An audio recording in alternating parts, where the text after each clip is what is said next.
Hello and welcome to all. साथियों, कैसे हो? स्वागत है आप सभी का हुनर एजुकेशन के इस ऑनलाइन प्लेटफॉर्म पर। दोस्तों, आज हम बात करेंगे प्राचीन इतिहास में, जिसमें आपको मैं वैदिक काल के बारे में बताने का प्रयास करूंगा आज। उम्मीद है कि क्लास आपको अच्छी लगेगी, तो जल्दी से आइएगा, इस क्लास को देखते हैं और इससे बनने वाले प्रश्नों की भी चर्चा करेंगे। तो उन सारे तथ्यों की मैं बात करूंगा जो कि एग्जाम के पॉइंट ऑफ व्यू से महत्वपूर्ण रहेगा। तो देखते हैं, आइएगा। ये दोस्तों, ये टॉपिक है वैदिक सभ्यता या वैदिक काल। जैसे हड़प्पा सभ्यता आप पढ़ते हैं, उसी तरह से यहाँ पर वैदिक काल की भी बात करेंगे। ठीक है, चलिए। ये है वैदिक काल। वैदिक काल का दोस्तों समय पूछ लिया जाता है कि वैदिक काल की समय सीमा क्या है, टाइम पीरियड क्या है, आप बता पाएंगे? इसका जो समय है, टाइम पीरियड 1500 बीसी से लेकर के 600 बीसी। क्या आप लोग ये बीसी का मतलब समझते हैं? बीसी का मतलब यहां पर है बिफोर क्राइस्ट। जीसस क्राइस्ट के जन्म के 1500 से 600 वर्ष पहले। मतलब अगर ये बात आप नहीं समझ पा रहे हैं टाइमलाइन क्या है, तो इस तरह से इधर आप लोग एक समय रेखा या नंबर रेखा के बारे में जाने होंगे कि नंबर लाइन क्या होती है।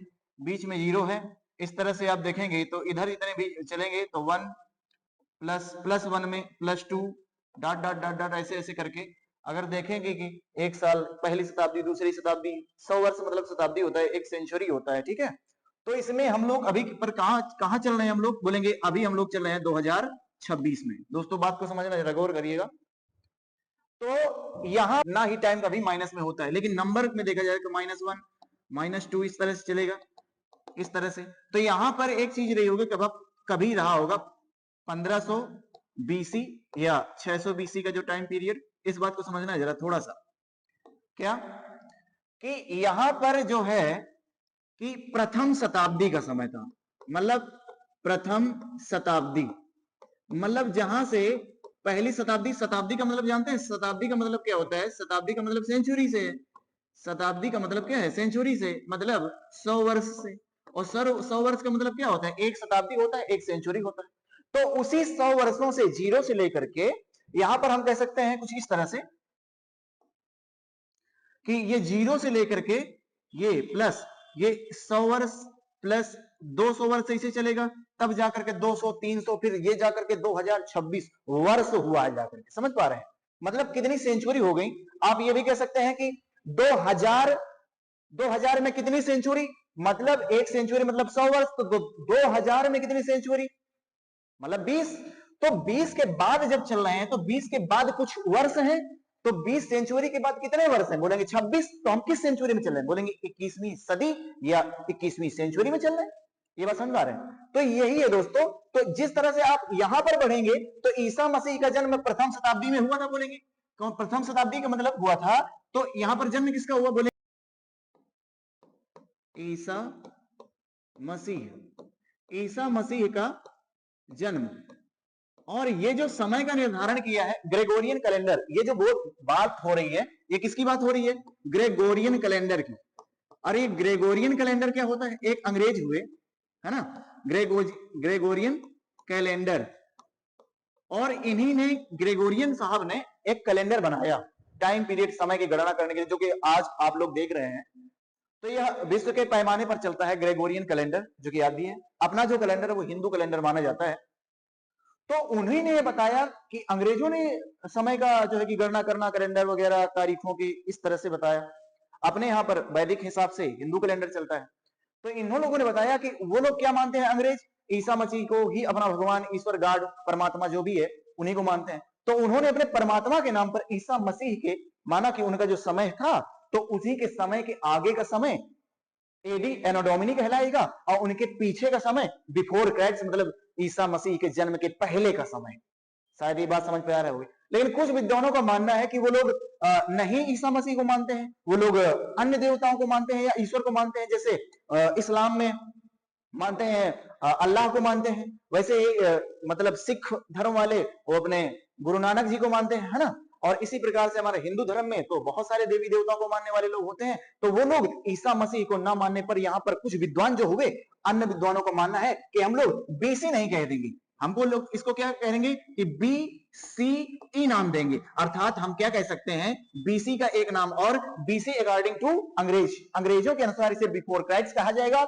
BCE का मतलब है बिफोर कॉमन ईरा, मतलब वह समय जो कॉमन है उसके पहले का समय, समझ पा रहे हैं। और यहां पर आप देखेंगे कि इस वाले को यहां पर सेंचुरी के बाद, जैसे आप लोग 1001 ईस्वी, 2002 ईस्वी, 2026 ईस्वी जो चल रहे हैं, तो ये क्या है, ये दोस्त है ईस्वी सन। क्या इसका नाम दिया, ईस्वी। और ईस्वी का मतलब हम बोले क्या, एनो डोमिनी, एडी बोले। एडी का मतलब क्या है दोस्त, एनो डोमिनी, एनो डोमिनी, ठीक है। इसको एडी कहा गया, एडी कह सकते हैं, उसको ईस्वी कह सकते हैं, इसे ही एनो डोमिनी कहा जाता है इंग्लिश में। शायद ये बात समझ में आ रही है, कुछ समझ में आया क्या हो रहा है यहाँ पर, एडी और बीसी और BCE में अंतर, ठीक है। तो ये था थोड़ा सा मैंने आपको बताया एक टाइम पीरियड के बारे में। दोस्त यहां पर मैं बात कर रहा हूं किसकी, वैदिक काल की। तो वैदिक काल का टाइम पीरियड क्या है आप लोगों ने देखा, अब देखेंगे जरा थोड़ा सा। क्या यहां पर आप देख पा रहे होंगे कि वैदिक काल का जो समय पीरियड है, इस वैदिक काल को भी दो भागों में बांटा गया। वैदिक काल को कितने भागों में बांटा गया दोस्त, बोलेंगे दो भागों में। वे कौन से दो भाग थे उनकी भी बात चर्चा करेंगे। देखिए जरा, इनको दो भागों में बांटा गया वैदिक काल को। तो पहले को इस तरह से समझ लेंगे हम लोग, फिर दूसरे को इस तरह समझ लेंगे। कैसे, वैदिक काल का जो समय सीमा है उसको पहला नाम दिया गया इसको ऋग वैदिक काल, ऋग वैदिक काल। और ऋग वैदिक काल का जो टाइम पीरियड है मित्र, वो है 1500 BC से लेकर के 1000 BC का, 1500 BC से लेकर के 1000 BC का, ठीक है। अर्थात BC को हम कह सकते हैं ईसा पूर्व, अर्थात इसको हम क्या बोलते हैं, ईसा पूर्व या BC बात बराबर होगी, ठीक है। इसके बाद उत्तर वैदिक काल जो दूसरा टाइम पीरियड है, वह उत्तर वैदिक काल के नाम से जाना गया दोस्त, उत्तर वैदिक काल। जो उत्तर वैदिक काल है मित्र, इसके जो समय सीमा है वह है 1000 BC से लेकर के 600 BC अर्थात ईसा पूर्व, ठीक। ये इनका टाइम पीरियड है, ठीक है। तो ये जो टाइम पीरियड है इसके बारे में पूछ सकता है कि बताइए वैदिक काल का समय को कितने भागों में बांटा गया, और उसको अलग अलग समझाइए, बताइए, ऑप्शन में दे दीजिएगा, आप बता पाइएगा, कोई दिक्कत, आगे बढ़ेंगे। तो आप लोगों ने ये जाना कि वैदिक काल का टाइम पीरियड क्या है और उसको कितने भागों में बांटा गया। दोस्त ये वैदिक काल क्या था, इसके बारे में विस्तार से चर्चा करते हैं। आइए जानते हैं क्या, देखते हैं। वैदिक काल हम लोग चर्चा कर रहे हैं, हमने इसके दो भाग बताए, ऋग वैदिक काल और उत्तर वैदिक काल। यहीं पर देखेंगे दोस्त कि वैदिक जो शब्द है, ये जो वैदिक काल है, ये वेद किससे आया, वेद से। अर्थात वेद क्या है, वेद क्या है। अब पूछेगा कि वेद शब्द क्या है, वेद किस से बना है, वेद शब्द का शाब्दिक अर्थ क्या होता है, वेद कहां से आया है। वेद का शाब्दिक अर्थ होता है दोस्त, विद धातु से बना है। किस धातु से बना है, बोलेंगे वेद जो शब्द है वह विद धातु से बना है। अर्थात इसका मतलब क्या होता है, इस वेद का अर्थ क्या होता है, यह भी आप समझ पाइएगा। अर्थ इसका मतलब होता है दोस्त नॉलेज, ज्ञान। क्या होता है, ज्ञान, नॉलेज अर्थात ज्ञान, वेद शब्द का अर्थ आया। तो वेद लिखे किसने, अर्थात वेद वैदिक सभ्यता को बसाया किसने, ये वेद आए कहां से। तो एक शब्द याद यहां पर आएगा आपको, क्या यहां पर दिया जाएगा कि दोस्त आर्य। क्या आया, आर्य। आर्य कौन थे, इस बात को समझना है। यहां पर प्रश्न पूछ लिया जाता है कि दोस्त आर्य कौन थे, आर्य कौन थे। यहां पर क्वेश्चन आया कि आर्य कौन थे। देखिए यहां पर अलग अलग विद्वानों का मत है, और मैं उन्हीं तथ्यों की चर्चा करूंगा जो कि एग्जाम के लिए बहुत ही महत्वपूर्ण होगा। अगर यहां पर आप मेरी क्लास को देख रहे हैं और किसी जाति विशेष को लेकर के यहां पर अगर आए हुए हैं, तो उम्मीद है कि उस जाति को छोड़ करके ही आप देखिएगा यहां पर, क्योंकि इसमें बहुत सारी चीजें ऐसी भी हो सकती हैं कि किसी को बुरा भी लग जाए, किसी को भला भी लग जाए। सच्चाई कुछ और होगी, कुछ बताया कुछ और गया है, इस बात को समझेंगे जरा। आर्य कौन थे, इनकी सच्चाई दोस्त ये है, इनकी विशेषता ये है कि विशेषतः विशेषतः आर्य कौन थे, इस बात को मैं चर्चा करूंगा। ये थे चरवाहे, चरवाहे और घुमक्कड़। घुमक्कड़ और चरवाहे का मतलब क्या है, अर्थात ये मूल निवासी कहां के हैं। वैसे तो वैदिक काल में आर्यों का अर्थ मतलब बताया गया दोस्त, क्या इनको बताया गया, अर्थात इन्हीं लोगों ने कहा कि हम क्या हैं, कुलीन हैं, हम क्या हैं, श्रेष्ठ हैं, श्रेष्ठ। और हम क्या हैं, हम यहां हैं द्विजर्षभ, द्विजर्षभ नाम दिया, कुलीन बताया, श्रेष्ठ बताया, इस आर्य का मतलब बताया गया। इतिहासकारों ने यही मतलब बताया है और एग्जाम में यही पूछा जाएगा, लेकिन जो सच्चाई है वो कुछ और है। क्या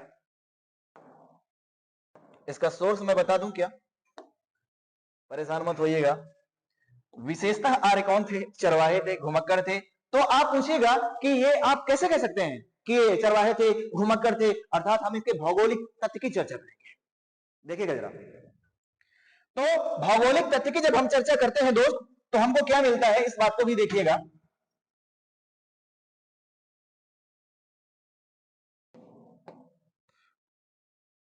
हम लोग किसकी चर्चा कर रहे हैं, भौगोलिक तथ्य की। यहां पर भौगोलिक तथ्य की चर्चा करते हैं हम दो, तो क्या पाते हैं, क्या देखिए कि भारत में इस तरह से हम अगर मैप को देखते हैं,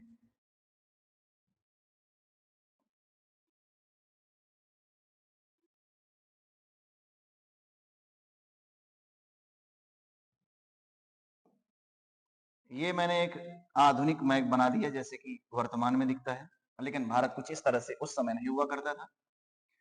यह सब अपना ही क्षेत्र था, ये भी कहीं ना कहीं सब अपना ही क्षेत्र था, इधर ये भी क्षेत्र था, इधर ये वाला भी क्षेत्र था। ये था दोस्त, ये था दोस्त क्या, इराक, ये था क्या, ईरान। स्टार बनाता हूं यहां पर, ये क्या है, ईरान। और इनके ठिकानों की मैं चर्चा करूंगा, जो कि अभी इतिहास में पूछा जाएगा, अन्य इतिहासकारों के अलग अलग मत होंगे। ठीक है, चलिए दोस्त, यहां पर देखेंगे तो आपको यहां पर मिलेगा तिब्बत। क्या मिलेगा, बोलेंगे यहां पर मिलेगा क्या आपको, तिब्बत। यहां पर क्या है, बोलेंगे तिब्बत है। और यहां पर चलेंगे तो सबसे उत्तर में चले जाएंगे, एशिया का सबसे उत्तरी भाग, आर्कटिक प्रदेश, आर्कटिक प्रदेश। ये भूगोल में देखें आप, ज्योग्राफी में, ग्लोब में देखें, आर्कटिक प्रदेश। किन्हीं लोगों ने बताया, किसी विद्वान ने बताया कि आर्य मूलतः निवासी कहां के हैं, आर्कटिक प्रदेश के हैं। एशिया के सबसे ऊंचे वाले भाग में, रूस का जो ऊपर वाला साइबेरिया वाला भाग है, वहां पर देखेंगे आर्कटिक, वहां के रहने वाले हैं, मतलब आर्कटिक प्रदेश है वो, आर्य मूलतः वहां के रहने वाले हैं। अब एक बात समझिए आप कि इन विद्वानों, आप दिमाग लगाइए थोड़ा सा, जो तथ्य लिखा है सब सत्य ही नहीं होता है, आपको अपने विवेक से सोचना है। पढ़ने का मतलब अपने किताबी नॉलेज को नहीं है बूस्ट करना, इसका मतलब यह है कि हम अपने जीवन में उसको किस तरह से ढालें। क्या वह सत्य तथ्य जो है, जो बात कही गई है, वह किसी विशेष धारणा को लेकर के, विशेष किसी एक ही पक्ष को लेकर के तो नहीं कही गई है, उसमें हमें विचार करना, उसमें हमें अमल करना है, उसको अपने जीवन में ढालना है, उस तरह से चलेंगे। आप किसी दल का, किसी पार्टी का, किसी विशेष जाति का, स्टूडेंट का कभी ये महत्व ही नहीं होता है।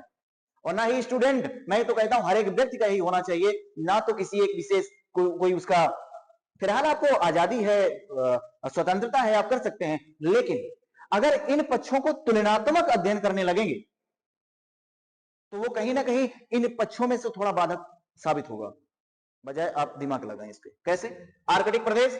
दूसरा, यहां पर पूछेगा कि दोस्त बताइए, मध्य एशिया से भी एक व्यक्ति आते हैं, मध्य एशिया से एक लोगों ने बताया कि मध्य एशिया से भी रहने वाले हैं, उन्होंने बताया।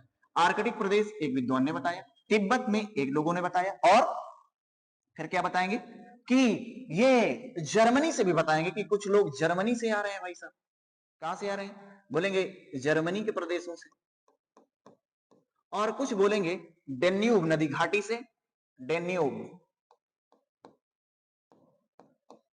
प्रदेश जर्मनी से आए, कुछ डेन्यूब प्रदेश से आए, फिर ऐसा बताते हैं अलग अलग विद्वानों को मेथड। तो आते कहां से हैं, इस बात को मैं चर्चा करता हूं, जरा आगे आपको बता ही देता हूं जल्दी से। कैसे, जल्दबाजी नहीं है दोस्त, यहां पर बताने की थोड़ा सा मैं आपको इसलिए बता रहा हूं मैप के माध्यम से कि यार कैसे आते हैं। मूलतः आर्य ईरान वाले प्रदेश से, जो फैक्चुअल इंफॉर्मेशन है वो आपको यहां से भी मिलेगी, यहां से भी मिलेगी, यहां से भी मिलेगी, यहां से नहीं मिलेगी, ठीक है, इसको हटा ही देता हूं, ठीक है, यहां से भी मिलेगी, यहां से मिलेगी। और तो आर्य जो भारत में इंटर किए, देखिए भारत पहले जो अखंड भारत हुआ करता था दोस्त, यहां पर हमारा म्यांमार भी हमारे साथ था, हमारे पास तिब्बत, नेपाल, ये सब कोई बंटवारा नहीं था। 1500 बीसी का समय देख रहे हैं आप लोग, भारत कभी विश्व गुरु हुआ, उस बात को भी समझेंगे जरा।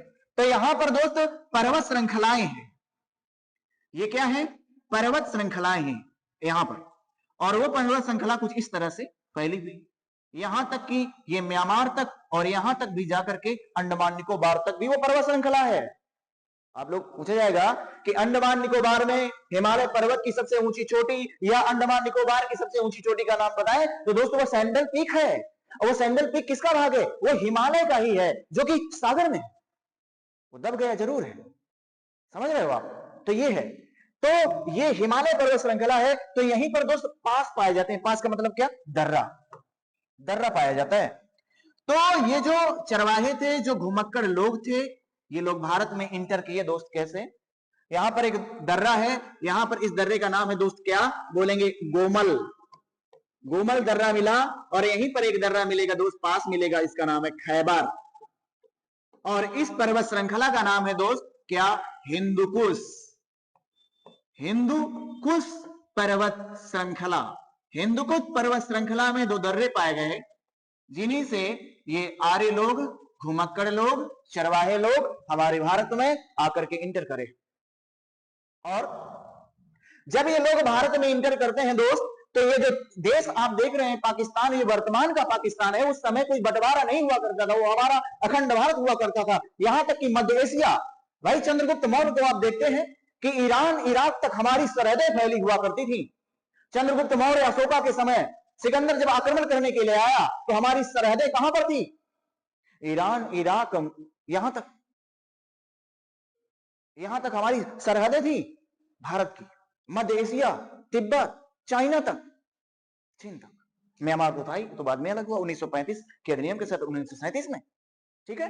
देखिएगा जरा, तो यहां पर एक प्रांत पड़ेगा मित्रों, यहां पर जो प्रांत पड़ेगा उस बात की मैं चर्चा करूंगा। क्या आप इसको देख पा रहे हैं, ये दिखे रहा, ये दिख पा रहे हैं, देखिए यहां पर जो है इसका नाम है दोस्त सिंध, कह सकते हैं सिंध प्रांत। यहां पर जिस प्रांत का नाम है वह सिंध प्रांत, और सिंध प्रांत आधा जो है कि बंटवारे में हो गया, आधा भारत में है कुछ सीमा, और कुछ पाकिस्तान का तो ज्यादा है मैक्सिमम।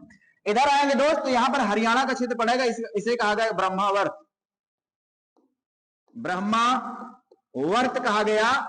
और इसके बाद यहां पर चलेंगे तो ब्रह्मर्षि देश है,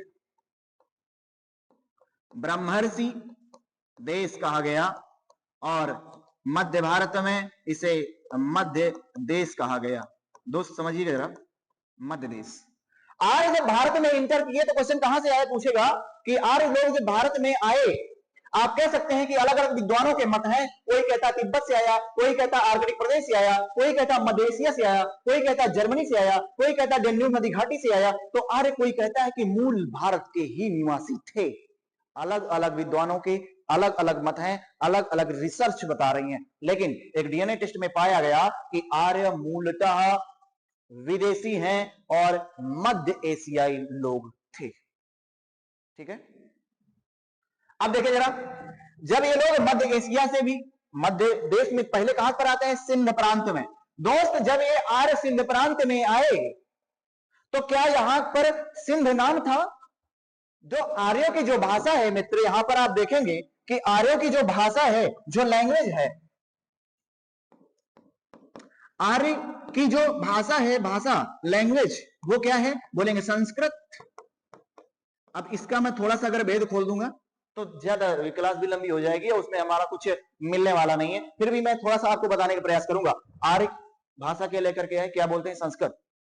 ये बताओ, भारत में मूल निवासी जो है, अभी भी वह जो संस्कृत भाषा है, जो मूलतः जानता है, क्या उसका प्रयोग पूरी तरह से अपनी फैमिली, अपने रिश्तेदार, क्या सब जगह उसी का प्रयोग करता है?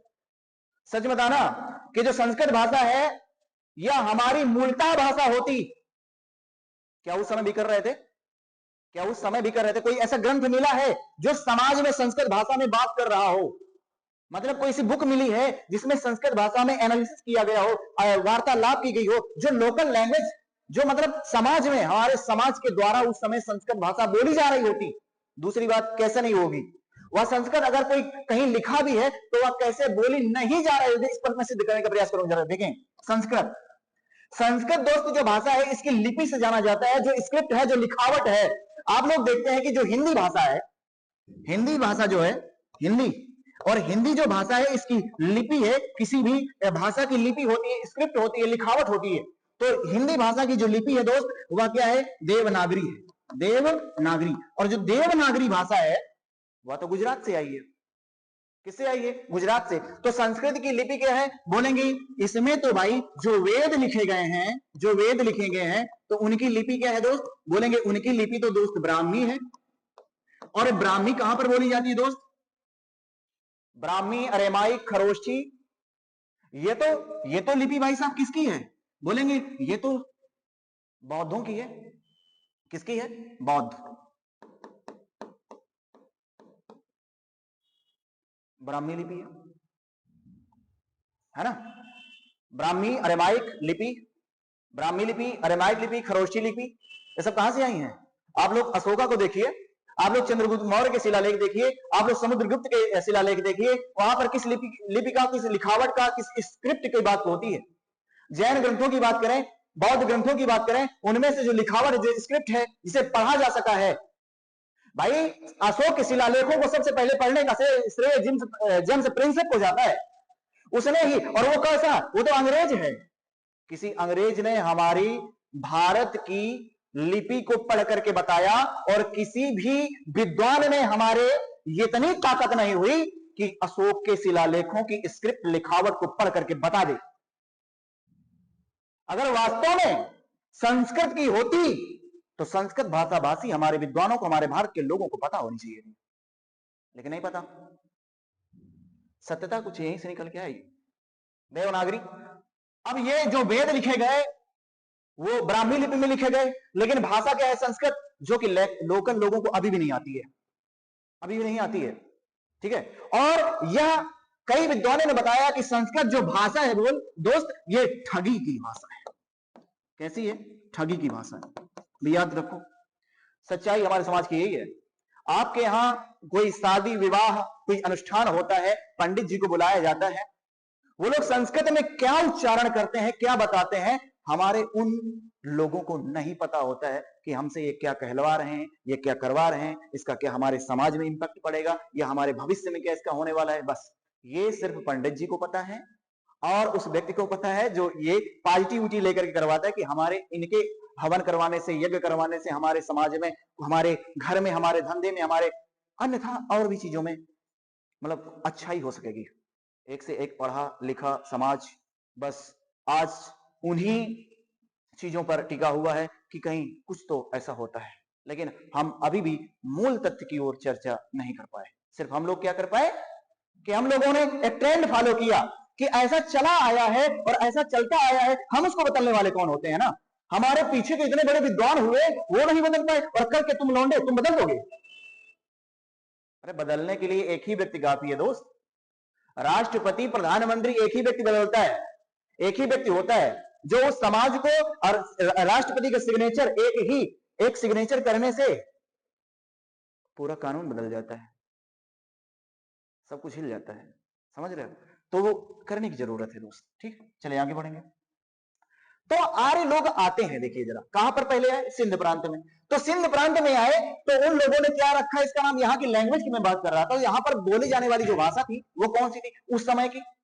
हमारे विद्वानों ने कभी ये नहीं पूछा, हमारे एग्जाम में कभी भी नहीं आता और ना पूछा गया है, क्योंकि वही लोग बैठे हैं बनाने वाले लोग कि अपनी ही पॉलिसी को, अपनी ही विचारधारा को ठेसने पर लगे हैं, ठूसने पर लगे हैं, वही क्वेश्चन पूछने जिसका कोई अस्तित्व ही नहीं है। अरे ये तो पूछो यार, कम से कम जो भारत में आर्य लोग आए उनके समय यहां पर बोली जाने वाली भाषा तो होगी, वो तो कौन सी भाषा थी पूछेगा, बोलेंगे द्रविड़ी। दक्षिण भारत में यहां पर कौन सी भाषा बोली जाती थी दोस्त, द्रविड़ी बोली जाती थी। तो उत्तर भारत में कौन सी बोली जाती है? उत्तर भारत में भी कुछ भाषा तो बोली जाती होगी, लेकिन इसका उल्लेख नहीं मिलता, नहीं मिलता है। यहां पर और सी बहुत सारी भाषाओं का उल्लेख मिलता है जो कि विद्वानों में असहमति है, वो खुद ही नहीं सहमत हो पा रहे हैं, एक मत ही नहीं है, अलग अलग मत है, ये समझिए जरा। लेकिन हमको बस हमारे मस्तिष्क में डाल दिया जाता है कि नहीं आपको बस रटना है, ये करना है, ये हमारी शिक्षा पॉलिसी है दोस्त, समझ रहे लगा। आप अगर नहीं सुधरेंगे तो ये समाज सुधरने वाला नहीं है, किसी एक व्यक्ति के सुधरने से नहीं होगा, हम सभी को सुधरना होगा। हम किसी की नकल ना करें, हम स्वयं में जो है उसको आगे लेकर के चलने का प्रयास करें। द्रविड़ थी यहाँ की भाषा, समझ रहे हैं। अब ये लोग आए तो आप लोगों ने देखा कि यहां पर जो सिंध प्रांत रखा है इसका नाम, यहां पर दो आप लोग देखेंगे कि भारत का नाम अन्य अन्य नामों से जाना गया। कि भारत के नामकरण की बात करें अगर, कि भारत का नामकरण क्या हुआ, कि नामकरण इसके नाम क्या क्या हुए, तो जब आर्य लोग आए उन लोगों ने क्या रखा, इसका नाम रखा आर्यावर्त, आर्यावर्त इसका नाम दिया। लेकिन इसके पहले तो भारत में देखा गया इसका नाम था जम्बूद्वीप, क्या नाम था, जम्बूद्वीप था। और इसमें अब इन्हीं लोगों ने बताया कि इसका नाम भारत भी है। यहां पर एक कबीला था दोस्त, भरत कबीला, तो भरत कबीले के नाम पर और एक हमारे राजा हुए महाभारत में, इनका नाम है दुष्यंत। दुष्यंत के पुत्र भरत के नाम पर भारत का नाम भारत हुआ। और एक भरत कबीला भी है, भरत कबीला, कबीला का मतलब होता है ऐसे लोग जो किसी एक कबीला का मतलब समझते हैं, जैसे आदिवासी लोग होते हैं तो उनका एक कबीला होता है, तो इस तरह से भरत कबीला भी था, तो उसके नाम भारत हुआ, आर्यभरत हुआ, जम्बूद्वीप हुआ, और भारत खंड भी कह सकते हैं, भारत, भारत खंड या अखंड भारत, भारत वर्ष कह सकते हैं, भारत खंडे, ठीक है, आर्यवर्त, भारतवर्ष, और हिंदुस्तान, हिंदुस्तान भी इसका नाम हुआ। और इसका नाम क्या हुआ, बोलेंगे इंडिया, क्या, इंडिया। तो इंडिया नाम ये किसने रखा, हिंदुस्तान किसने रखा, ये सब प्रश्न आते हैं दोस्त, पूछा जाता है कि बताइए पारसियों ने इसका नाम क्या रखा, पारसियों ने, हिंद यूनानियों ने इसका क्या नाम रखा, पारसियों या हिंद यूनानियों ने इसका नाम रखा क्या, हिंदुस्तान। और ईरानियों ने क्या नाम रखा, ईरान के लोगों ने, यही पूछा जाता है कि ईरानियों या यूनानियों के नाम पर इसका नाम क्या पड़ा, ईरानी, यूनानी लोगों ने, यूनान के लोगों ने इंडिया, ईरान या पारसियों ने इसका नाम हिंदुस्तान, भारतवर्ष का नाम भारत में, महाभारत जैसे वेदों में मिलता है ना, और भारत, जम्बूद्वीप इसका नाम मिलता है। इसके बाद आर्यवर्त, आर्यों के द्वारा, इस सब नामकरण से प्रश्न पूछ लिया जाता है दोस्त, ठीक है दोस्त। मैं आगे चर्चा करता हूं किसकी, क्या आवाज आ रही है, चलिए तो थोड़ा सा देखेंगे, देखिएगा क्लास तो मैं एक में हो भी नहीं पाएगी, ये बहुत बड़ा टॉपिक होता है दोस्त। मेरा उद्देश्य आपको ये समझ में कितना आ रहा है कि क्या मेरी बात आप समझ पा रहे हैं पूरी तरह से, ये कमेंट में बताते रहें, क्योंकि क्या है ना कि अभी हम लाइव नहीं है, और अगर आप आमने सामने से होते हैं तो आई कांटेक्ट जो होता है उसका कुछ मजा ही कुछ और होता है। ये पर्दे के पीछे आप क्या कह रहे हैं, क्या कर रहे हैं, मैं आपको नहीं देख पा रहा हूँ, ठीक है। क्या किस तरह से आप मेरी बात हम अब तक जो पहुंच रही है उस पर थोड़ा सा अमल करने का प्रयास करेंगे, कमेंट के माध्यम से मुझे बताते भी रहिएगा, ठीक है।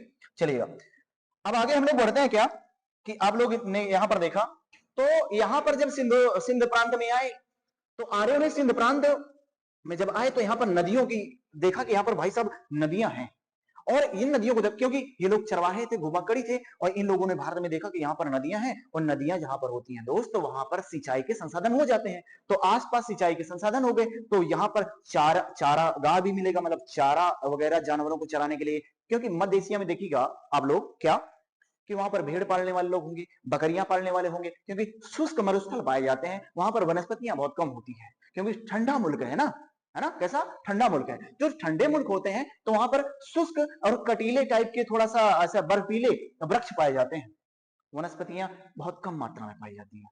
तो ये लोग इस चक्कर में भारत में आए, और भारत में उष्णकटिबंधीय जलवायु है, और इस जलवायु के कारण भारत को सोने की चिड़िया भी कहा गया है, क्योंकि विभिन्न प्रकार की यहाँ पर फसलें, खाद्यान्न उत्पादन और अलग अलग ऋतुएं होती हैं, अलग अलग फसलें होती हैं, इसलिए भारत सोने की चिड़िया है। भारत में ऐसा नहीं था कि भारत में सोना ही सोना था, ऐसा नहीं है दोस्त कि भारत में हमारे यहाँ सोना ही लोग खाते थे, सोने में लेटते थे, मतलब हमारे के सोने की चिड़िया था, और ऐसा कोई सोने की चिड़िया हो गया उड़ते थे ऐसे, ऐसा कुछ नहीं है। समझ में आया आप लोगों को? कैसे कि सिंध प्रांत जो था, सिंध प्रांत, इसकी चर्चा करेंगे, सॉरी, सिंध प्रांत, सिंध प्रांत, तो जो सिंध प्रांत था यह 7 नदियों द्वारा सिंचित प्रदेश था। कह सकते हैं क्या? 7 नदियों द्वारा, 7 नदियों द्वारा, नदियों द्वारा सिंचित, सिंचित प्रदेश, जो 7 नदियों के द्वारा सिंचा हुआ प्रदेश था उसे ही सिंध प्रांत कहा गया। कैसे? प्रश्न ऐसे ही पूछता है क्या? इस तरह कि पहली नदी का नाम देखेंगे, यहां पर मिलेगा आपको सिंधु, सिंधु नदी है ना। जो सिंधु का पूछ लिया जाता है कि सिंधु को और किस नाम से जानते थे या उसका दूसरा नाम बताएं, तो बोल सकते हैं कि इंडस। क्या नाम था दोस्त? इंडस। सिंधु को किस नाम से जाना गया? इंडस। तो आप लोगों ने नाम सुना होगा इंडस वैली सिविलाइजेशन, सिंधु घाटी सभ्यता, उसे ही सिंधु घाटी सभ्यता, उसे ही हड़प्पा सभ्यता का नाम दिया गया। अर्थात हड़प्पा सभ्यता को सिंधु घाटी क्यों कहा गया? क्योंकि यह सिंधु नदी के किनारे थी। हड़प्पा सभ्यता को हड़प्पा क्यों कहा गया? क्योंकि हड़प्पा ही सबसे पहले नगर खोजा गया था, दयाराम साहनी के द्वारा सन 1921। समझ रहे हैं? ये बात है। सिंधु। दूसरा, यहां पर एक नदी मिलेगी जो पवित्र नदी थी यहां की भी, सरस्वती, सरस्वती नदी। सरस्वती को दोस्त कहा गया क्या? घग्गर, घग्गर नदी कहा गया। फिर यहां पर झेलम, झेलम। फिर क्या मिलेगी? चिनाव, फिर चिनाव, फिर रावी, फिर व्यास और सतलज। ये 7 नदियां थी दोस्त। अब प्रश्न पूछा जाता है कि वैदिक कालीन जो नदियां हैं, वैदिक काल में या वैदिक पीरियड में या वैदिक सभ्यता में जिन नदियों का उल्लेख है, उनमें से चिनाव का अन्य नाम क्या था या पुराना नाम क्या था? चिनाव को और किस नाम से जानते थे? अन्यथा और भी पूछ सकता है, ठीक है। चलिए, झेलम को क्या बोलते थे? बोलेंगे झेलम का नाम है दोस्त वितस्ता। झेलम को वितस्ता के नाम से जाना गया। किसके नाम से? वितस्ता या झेलम का युद्ध जो सिकंदर आता है, सिकंदर महान जो बताया गया, अलेक्जेंडर सिकंदर महान, बेबीलोन में फिलिप सेकंड का पुत्र है, उसने भारत पर आक्रमण किया था। किसके विरुद्ध? उस समय जो भारत में आक्रमण किया था, कब किया था? 302 ईसा पूर्व में सिकंदर महान ने आक्रमण किया। तो वही झेलम का युद्ध था जो राजा पोरस के विरुद्ध युद्ध हुआ था। झेलम या वितस्ता का युद्ध या हाइडे स्पीच, इसने उसका नाम दिया था हाइडे स्पीच या झेलम या वितस्ता का युद्ध। तो इसका नाम है झेलम। वितस्ता मिलता है किसमें? वेदों में। और चिनाव, चिनाव का नाम दोस्त क्या है? अस्किनी। चिनाव का नाम क्या बोलेंगे? अस्किनी। रावी का नाम क्या है? बोलेंगे परुष्णी, परुष्णी। ये बड़े इंपॉर्टेंट प्रश्न बनेंगे। और व्यास, व्यास का नाम दोस्त क्या है? विपाशा। ये विपाशा बसु नहीं है, ये विपाशा है, ये नदी, ठीक है। सतलज, सतलज का नाम बोलेंगे सतुद्री, सतुद्री, ठीक है। तो ये नदियां पूछ लिया जाता है कि सिंध प्रांत में जो 7 नदियों द्वारा सिंचित प्रदेश जिसको कहा गया, वहां पर कौन कौन सी नदियां थी, उनके वर्तमान और उनके पुराने नाम हो सकता है। दोस्त ये भी याद रखें कि वेदों में क्या, ऋग्वेद में क्वेश्चन पूछेगा कि ऋग्वेद में कितनी नदियों का उल्लेख है, कितनी नदियों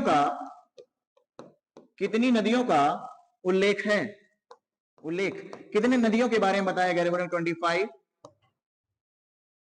लेकिन नदी सूक्त में कितनी नदियों का उल्लेख है? ये बड़ा इंपॉर्टेंट प्रश्न बनने वाला है कि नदी सूक्त में कितनी नदियों का उल्लेख है, कितनी नदियों का कितनी नदियों का उल्लेख है? नदी सूक्त में बोलेंगे उल्लेख है, बोलेंगे नदी सूक्त में कुल 21 नदियों का उल्लेख है। लेकिन क्वेश्चन ये यहां तक नहीं है, पूछा जाता है कि सबसे पवित्र नदी कौन सी थी दोस्त? सबसे पवित्र नदी पूछ लिया जाए तो आप बता पाएंगे क्या? सबसे पवित्र नदी,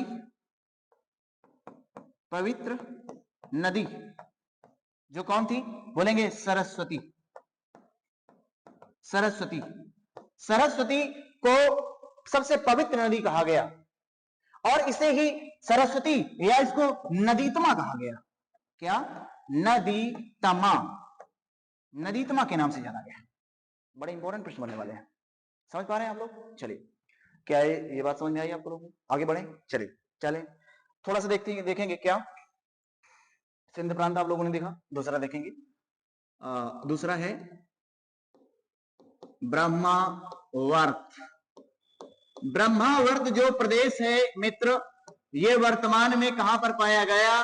बोलेंगे इसे वर्तमान हरियाणा के आसपास, हरियाणा कामा कुरुक्षेत्र, हरियाणा कुरुक्षेत्र के आसपास का क्षेत्र, आसपास का क्षेत्र क्या कहलाया? बोलेंगे यही है आपका ब्रह्मावर्त प्रदेश। दूसरी बात, अगले पॉइंट, अगले तथ्य की बात करें तो तीसरे पर आएगा ब्रह्मर्षि देश। ब्रह्मर्षि, ब्रह्मर्षि देश क्या था दोस्त? बता पाइएगा क्या कि गंगा प्लस यमुना नदियों द्वारा सिंचित प्रदेश, गंगा और यमुना नदियों द्वारा सिंचित प्रदेश, उसका नाम दोस्त क्या दिया था आर्यों ने? उसका नाम दिया ब्रह्मर्षि देश। इसके बाद चौथे पर बात करें, यहां पर एक आएगा नाम मध्य देश। मध्य देश का मतलब कि भारत के मध्य भाग को, क्या कि भारत के मध्य भाग को मध्य देश कहा। क्या नाम दिया? मध्य देश, मध्य देश कहा। अर्थात क्वेश्चन ये पूछेगा कि ब्रह्मर्षि देश, ब्रह्मावर्त, ब्रह्मर्षि मध्य देश और सिंध प्रदेश, समझ रहे हैं? या सप्त सैंधव प्रदेश। हम ऐसे कह सकते हैं कि पहला पर क्या था? पहले पर सप्त सैंधव प्रदेश, जो अभी पिछली बार चर्चा हमने किया, सप्त सैंधव प्रदेश। सप्त सैंधव प्रदेश का मतलब वो सही 7 नदियों द्वारा सिंचित प्रदेश। कौन कौन सी? सतलज, मतलब पहले हमने सिंधु, सरस्वती, झेलम, चिनाव, रावी, ब्यास, सतलज, इन 7 नदियों द्वारा सिंचित प्रदेश को सप्त सैंधव प्रदेश कहा गया। अर्थात आर्यों ने पहले यहां पर आए, उसको अपना प्रदेश बनाया, इसके बाद आगे बढ़े, भारत के हरियाणा को क्षेत्र वाले आसपास पर वहीं भी अपना निवासी स्थान बनाया, वहां पर अपना जो है कि गढ़ बना लिया। इसके बाद ब्रह्मर्षि प्रदेश में पड़े तो वहां पर भी गंगा यमुना, जहां पर हम लोग हैं, दो आबा वाला क्षेत्र, यहां पर भी ये आर्य लोग आए, उसका नाम दिया ब्रह्मर्षि देश। के बाद मध्य देश में आते हैं, भारत के मध्य देश, मध्य प्रदेश, छत्तीसगढ़, झारखंड, मतलब यहां पर भी, तो इसका नाम क्या दिया दोस्त? इसका नाम दिया मध्य देश। इसके बाद जब वो लोग, इन्हीं क्वेश्चन ये पूछता है, इनको संयुक्त रूप से, अर्थात इन्हीं को उपरोक्त, हम कह सकते हैं क्या? उपरोक्त को संयुक्त रूप से क्या नाम दिया गया? आर्यावर्त नाम दिया। आर्यों ने इन्हीं को संयुक्त रूप से क्या नाम दिया? आर्यावर्त। जब आर्य पूरे भारत में कब्जा कर लिए, यहीं पर रहने लगे, अपनी सभ्यता, अपनी संस्कृति, अपनी भाषा, अपने कानून, अपने नियम सारे हम भारतीयों पर जब लागू कर दिया, इसका नाम रखा दोस्त क्या? आर्यावर्त। क्यों? क्योंकि यही है आर्यों का प्रदेश। कोई बाहर से आकर के आपको क्या बना लिया? अपने अधीन कर लिया, आपको गुलाम बना लिया। कैसे? अब वही रेगुलेट करेगा, वही चलाएगा कानून व्यवस्था, वही सब कुछ बनाएगा और अपने को क्या कहेगा? भगवान। अहम ब्रह्मास्मि, मैं ही ब्रह्मा हूं, मैं ही गॉड हूं, मैं ही ईश्वर हूं। क्या था? नहीं, ये चीज भाई समझ पा रहे हो? और भी देखते हैं क्या आर्यों का मूल स्थान क्या है, जो मैंने अभी बताया था मैप के माध्यम से, और कौन विद्वानों का अलग अलग मत है, एग्जाम के पॉइंट ऑफ व्यू से महत्वपूर्ण हो जाएगा। मूल निवास आर्यों का मूल निवास स्थान, मूल निवास स्थान, और इधर देख लेंगे कि क्या विद्वान के मत, मतलब विद्वानों के मत देख लेना जरा, माइक आवाज आ रही है। विद्वानों के मत, आर्यों के मूल निवास स्थान और विद्वानों के मत क्या हुए। बड़े ही प्रश्न इंपॉर्टेंट हो जाते हैं दोस्त, यहां से पूछा जाता है, पूछा गया है। मेरे उन सभी भाइयों को मैं ये कहना चाहता हूं जो वनडे एग्जाम नहीं स्टेट पीसीएस भी देखते हैं, इससे प्रश्न अगर पूछ लिया जाए तो कभी छोड़ नहीं पाएंगे। कैसे? पहला आएगा कि बताइए कि आर्यों का जो मूल स्थान है, बोलेंगे तिब्बत। ये किसने कहा है? बोलेंगे तिब्बत प्रदेश। तिब्बत से जो आर्य आए, ये किसने कहा? बोलेंगे व्यक्ति हुए, इसका नाम है दयानंद सरस्वती। दयानंद सरस्वती, ये आप लोग देखेंगे इन्होंने आर्य समाज की भी स्थापना किया, और इन्होंने एक बुक लिखा था दोस्त। इन्होंने क्या, इन्होंने किताब लिखा, क्या बोलेंगे? इन्होंने किताब का नाम है सत्यार्थ प्रकाश। सत्यार्थ प्रकाश नामक इन्होंने किताब लिखा, और उन्हीं ने क्या बताया, एक नारा दिया इन्होंने। क्या एक नारा दिया दोस्त? क्या? वेदों की ओर लौटो, वेदों की ओर लौटो। इंपॉर्टेंट प्रश्न बनेगा, वेदों की ओर लौटो नामक नारा किसने दिया था? वेदों की ओर लौटो। दयानंद सरस्वती आर्य समाज के संस्थापक, जिन्होंकी एक किताब है, इनका नाम सत्यार्थ प्रकाश। सत्य पर प्रकाशित करते हुए उन्होंने वेदों की ओर लौटो की बात कही। दूसरी बात, दूसरे व्यक्ति जो हुए दोस्त, उन्होंने बताया कि आर्यों का मूल निवास स्थान जो है ना, वो क्या है? बोलेंगे आर्कटिक प्रदेश। आर्कटिक प्रदेश। वीडियो को एंड तक देखा करें, उम्मीद है जो मैं आपको बताने वाला हूं वह आगे भी आपको ज्यादा सही लगे।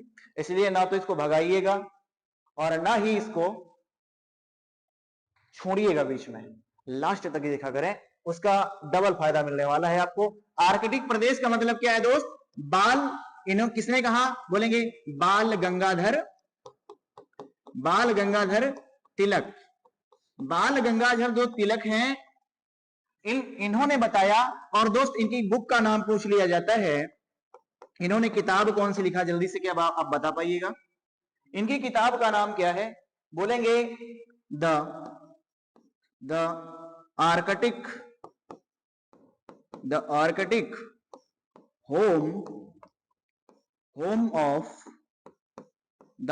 Home of Aryans.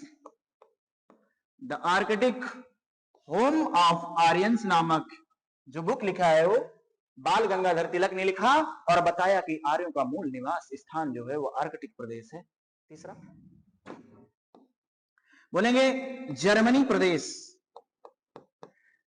कि आप देखेंगे कि यूरोप में जो देश है उसका नाम जर्मनी है, जर्मनी। तो वहां की जर्मनी नदी घाटी में ये आर्य लोग रहते थे, उनका ये मूल निवास स्थान है, ये बताया professor hurt plus professor पेंका। Professor hurt और प्रोफेसर पेंका, ये दोनों पति पत्नी हैं। इन लोगों ने जर्मनी प्रदेश के बारे में बताया। इसके बाद एक व्यक्ति हुए जिनका नाम है, उन्होंने बताया कि डेन्यूब नदी घाटी, डेन्यूब नदी घाटी से आर्य लोग आए। किसने बताया? बोलेंगे गाइल्स महोदय ने बताया कि आर्यों का मूल निवास स्थान डेन्यूब नदी घाटी था। इसके बाद बात करते हैं कि ब्रह्मर्षि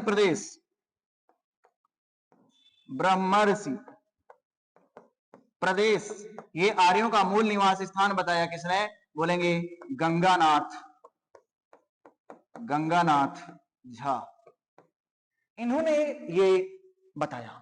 इसके बाद और क्या कि बैक्ट्रिया प्रदेश बताया, बैक्ट्रिया।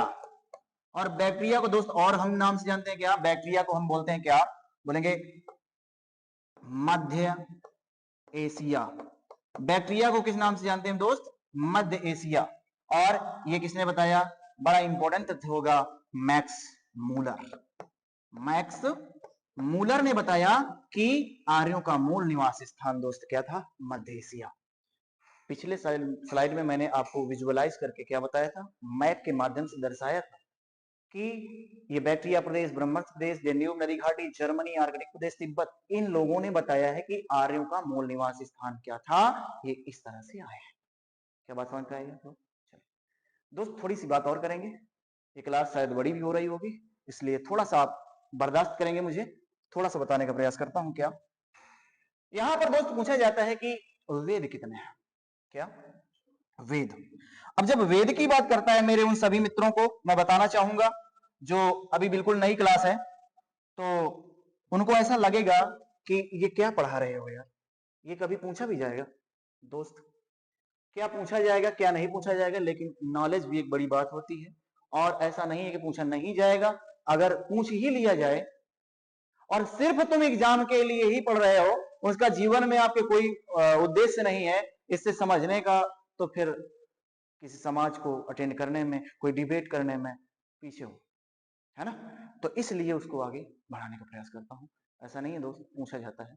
और कई आप एग्जाम को दिखा कर देख लीजिएगा, प्रीवियस ईयर को या अन्यथा कहीं पर सभी से पूछा जाता है। ठीक है, देखिए जरूरी ये नहीं है कि यहाँ पर देखेंगे कि आप, ये बहुत ही वास्ट सिलेबस है, जो ये जीएस है, जीके है, इसमें करंट भी है, इसमें स्टैटिक जीके भी है, इसमें अदरवाइज बहुत सारे सब्जेक्ट हैं।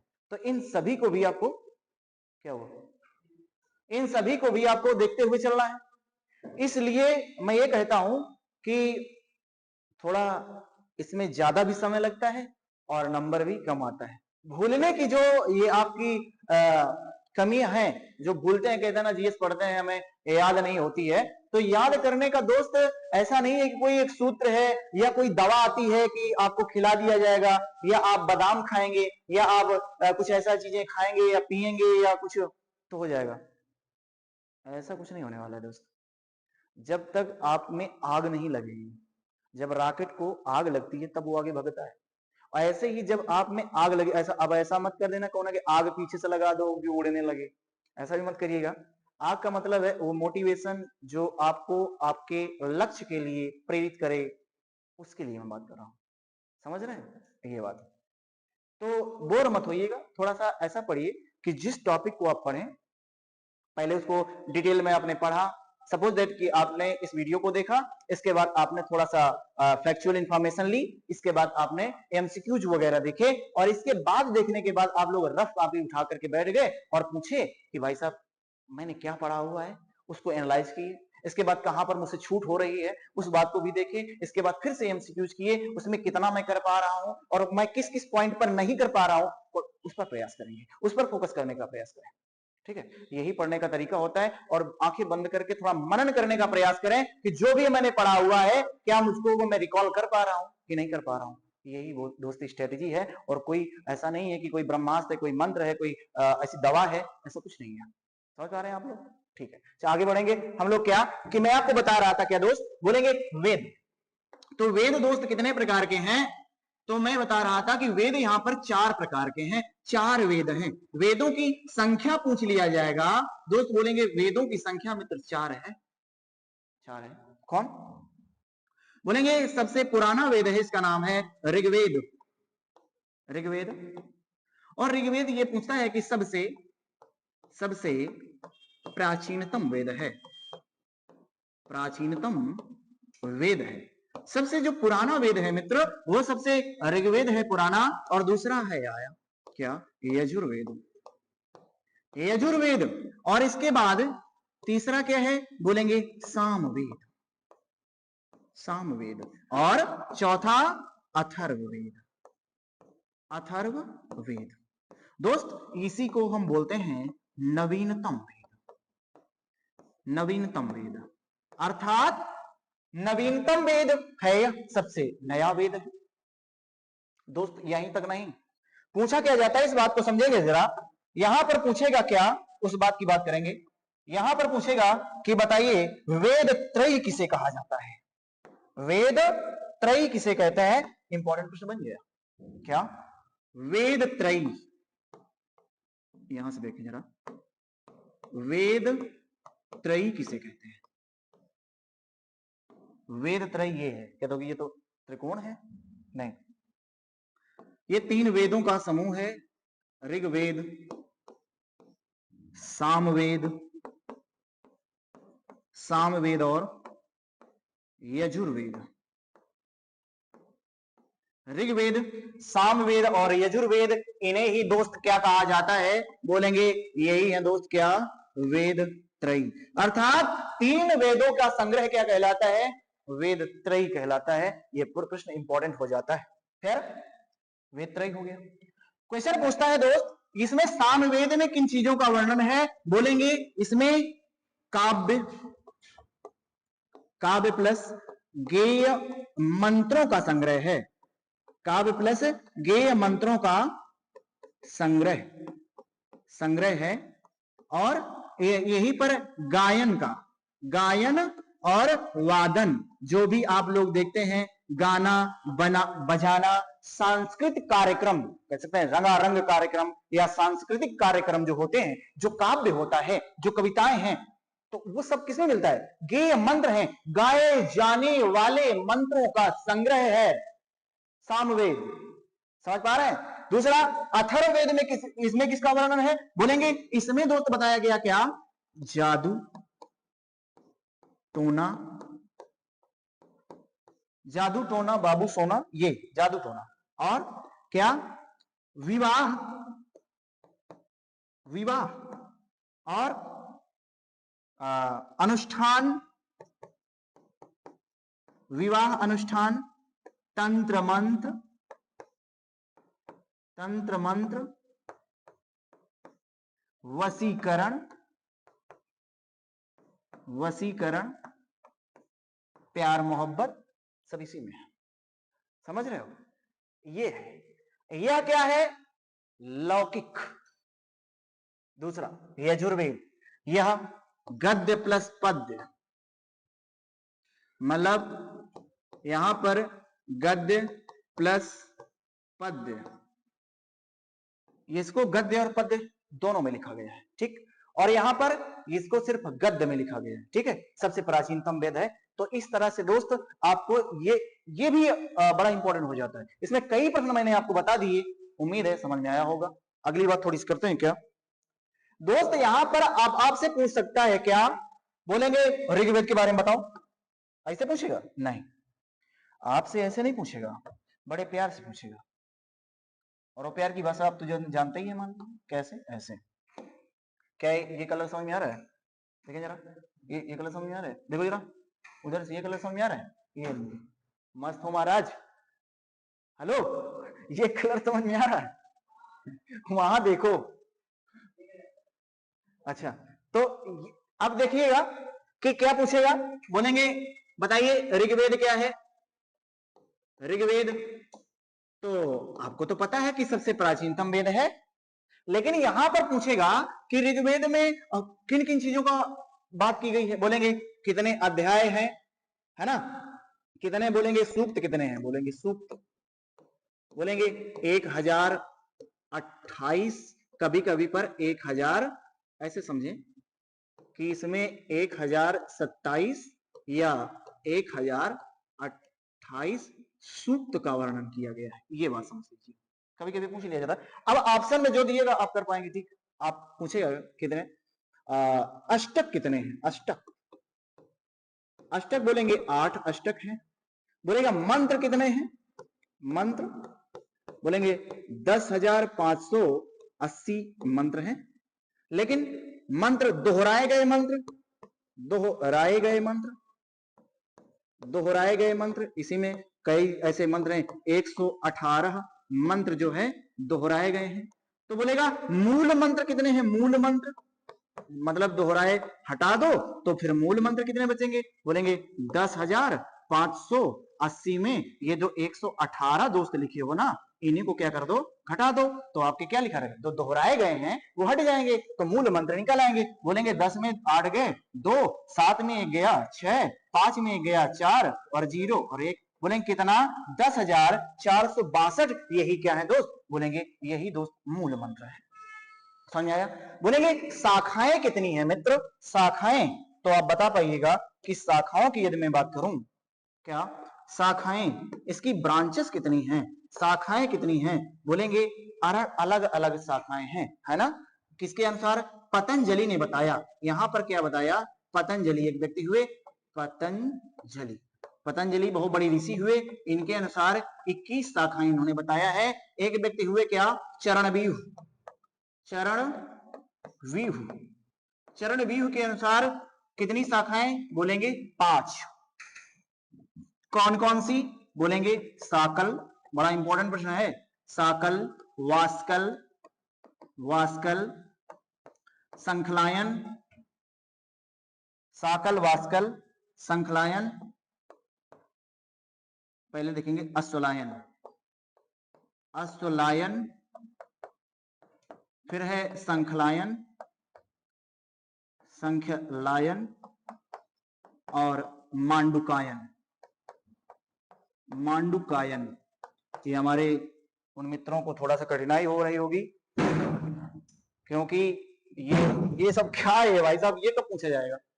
ये पूछा भी गया है दोस्त कि साकल ऋग्वेद में किस वेद की शाखा, मतलब किस वेद में साकल जो शाखा है वो किस वेद की है? समझ पा रहे हैं? इस तरह से भर्तहरि के अनुसार पूछ सकता है कि भर्तहरि के अनुसार ऋग्वेद में कितनी शाखाएं हैं? बोलेंगे 15। कितनी शाखाएं हैं? बोलेंगे 15 शाखाएं। तो अलग अलग इनमें विद्वानों के मत हैं, उन लोगों ने ये अपने बात बताई है। तो इससे प्रश्न इस तरह से बन जाते हैं दोस्त। तो अगली बार चर्चा करते हैं। कल आपको पूरी तरह से मैं वेद, सारे वेदों को, और वेदों में अच्छा यहाँ पर पूछा था कि क्या मंडल भी पूछ लिया जाएगा। अभी बहुत सारी चीजें हैं, अभी तो बताने को बाकी है कि मंडल 10 हैं और उन्हीं 10 मंडल बड़े इंपॉर्टेंट हो जाते हैं जो आपके एग्जाम के पॉइंट ऑफ व्यू से महत्वपूर्ण हो जाते हैं। दोस्तों उम्मीद है कि ये क्लास आपको अच्छी लगी होगी, और यदि अच्छी भी लगी है या जैसी भी लगी है तो कमेंट में आप बताइएगा।